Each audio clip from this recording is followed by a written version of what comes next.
What's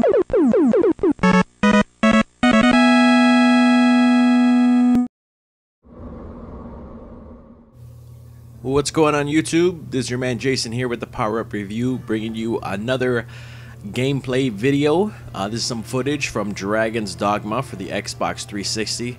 This is my new game plus of the Tainted Mountain.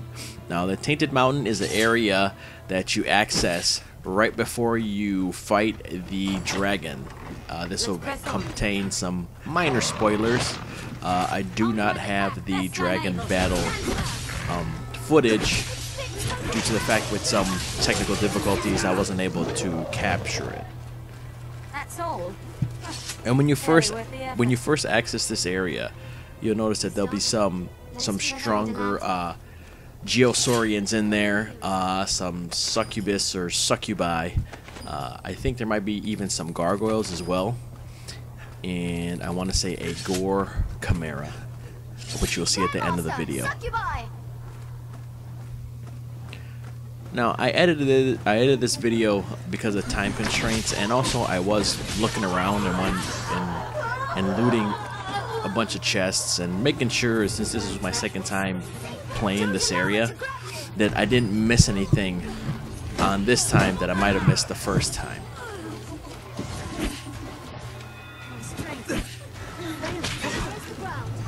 Now the majority of my gameplay and when I've been playing, I've been using the same two pawns, and they've been pretty awesome. I have a warrior and a mage pawn that I hired, and then my main pawn is a ranger, and myself, I play as a warrior.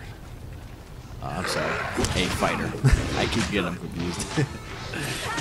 Just because I like the shield, I like the ability to block, and I like the dragon's maw attack that you get when you max out the fighter class. I want to say during this playthrough I'm probably a level 68. I want to say between maybe 68, 70. And I'm using a Ascalon sword. I think that's how you pronounce it. You get it from fighting the dragon. A dragon's den shield and the Mandalorian armor, if I'm saying that right. If I'm not, somebody please correct me. Also, I'm using the silver vest and I think the silver greaves as well.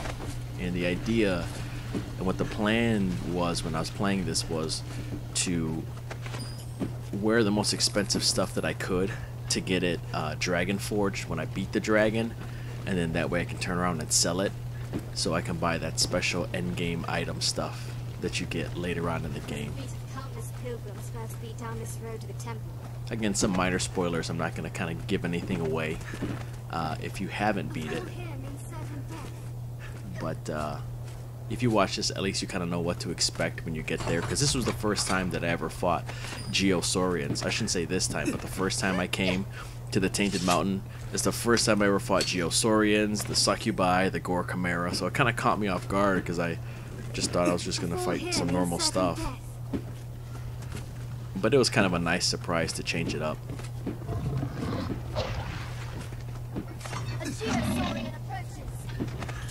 Apparently I can't climb that well. Just when you fight these guys, it's kind of just like fighting any other Saurians. You go for the tail first, and then smash them up. I like using the running attack. I can't remember what it's called, but it's a sword attack where the guy runs and stabs him, and it usually knocks him down. It helps me close the gap, helps me close that distance so I could get inside.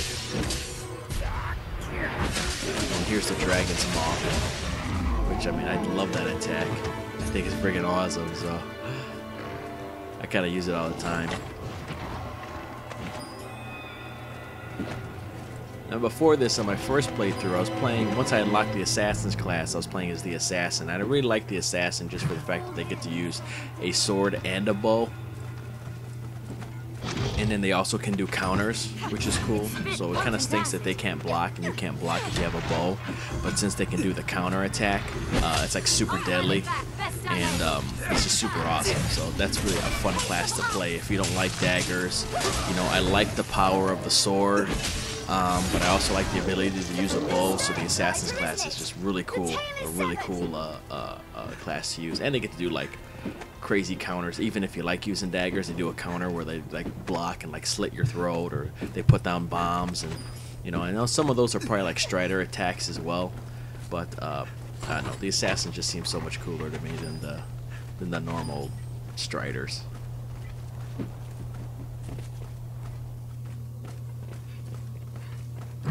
Another thing what I like about this game, what makes it so cool, is that it kind of reminds me of like those old school RPGs like back in the day, like Super Nintendo and you know, like and PS1 stuff, and like the Final Fantasies and like Breath of Fire, and just you had to kind of build your party because you wanted to have variety. You know, you always want to have somebody range, you always want to have a healer, you know, someone that's kind of like a tank and stuff like that. And that kind of thing kind of translated into the like modern MMOs and things like that.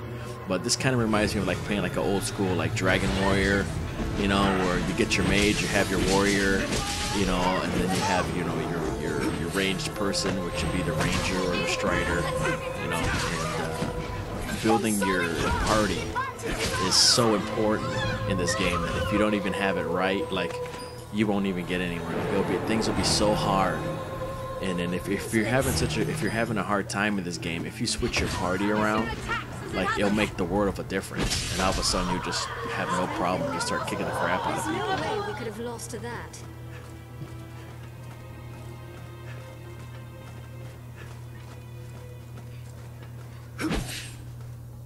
One of the other classes that I like playing as, besides the fighter and the assassin, is the warrior.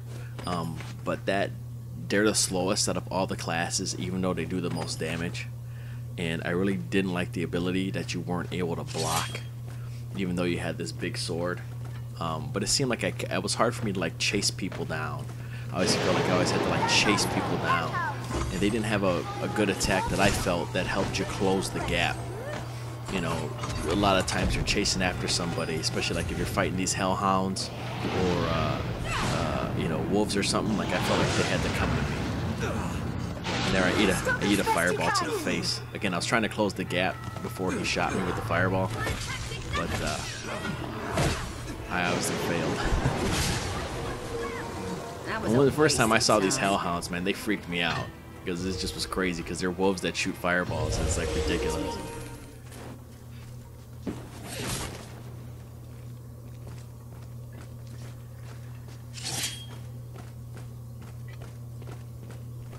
And again, I edited some stuff out just for the fact that you don't need to see me open up every chest and look in every corner. You know, that'd kind of get boring for you.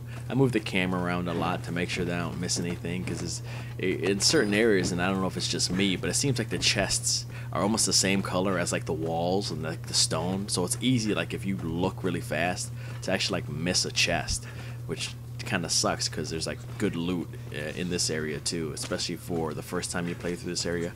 You get some pretty good stuff.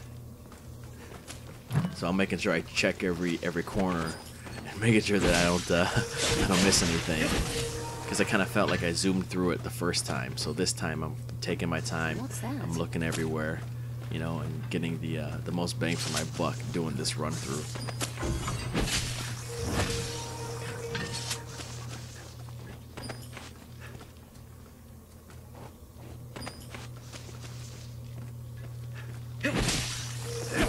I'd also like to ask too, is like, it seems to me like my character moves slow, even though when I have him like carrying, all he's carrying is he's like under like very light. You know, here I'm very heavy, but before I've been very light, and it feels like I'm moving slow. And I don't know if anybody else is having that problem. Is it because I'm wearing heavy armor, even though it's saying that I'm very light? Is that a big deal? You know, if someone can kind of fill me in on that, that'd be great too, because I always feel like I'm walking slow, you know what I mean? And it kind of gets annoying because sometimes I want to get someplace fast, but it just feels like I'm just kind of trudging along.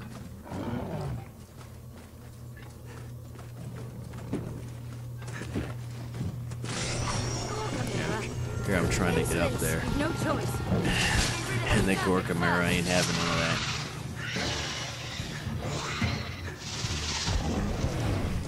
I really have fun fighting the chimeras too, because they're like almost like kind of 3 bosses in one. You know, you have to destroy things in a certain order. It makes it a lot easier. You know, first you do the tail, then you do the goat's head, and then after that, then you go for the main lion head, and it just makes things so much easier. But the Gorechimera too, the snake, like it'll like spray oil on the floor or something like that, and then light it on fire.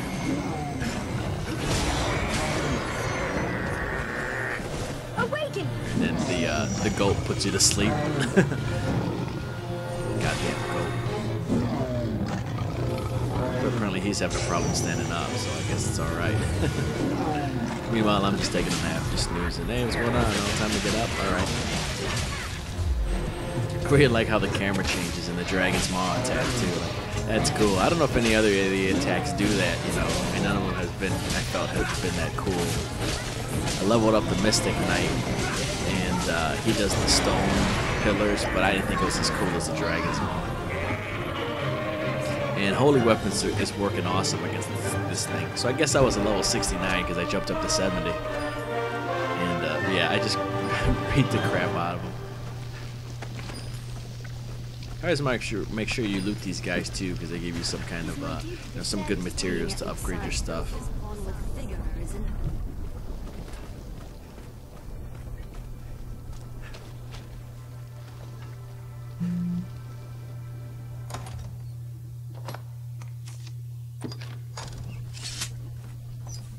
Another tip too, what I do all the time is if I get wet and my lantern goes out, you put the lantern away and then you put it back on and it turns on again.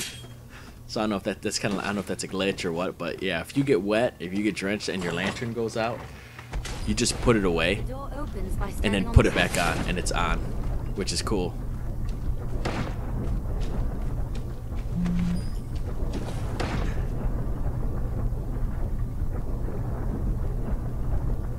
And there's these 4, I think there's 4 pressure switches to open the door, which takes you to the dragon.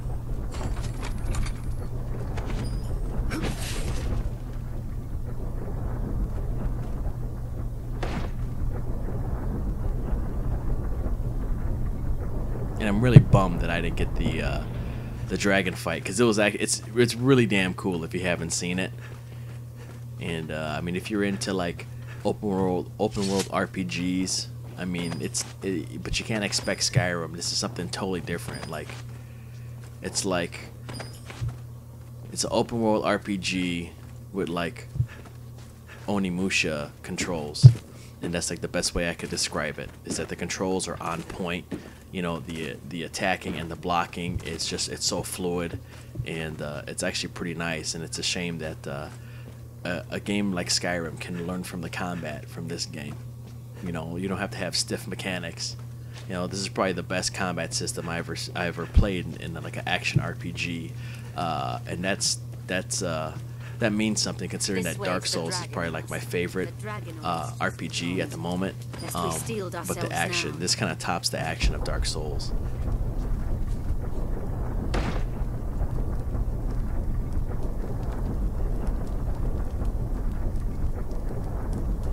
I think this is the last switch, which everybody got to stand on.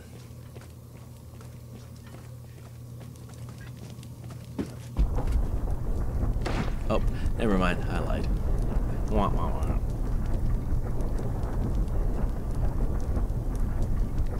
This is the last switch. So, all right, guys. Well, this is Jason, Power Up Review. If you like what you see, hit the like button, subscribe, and tell us what you think. I'll see you on the flip side.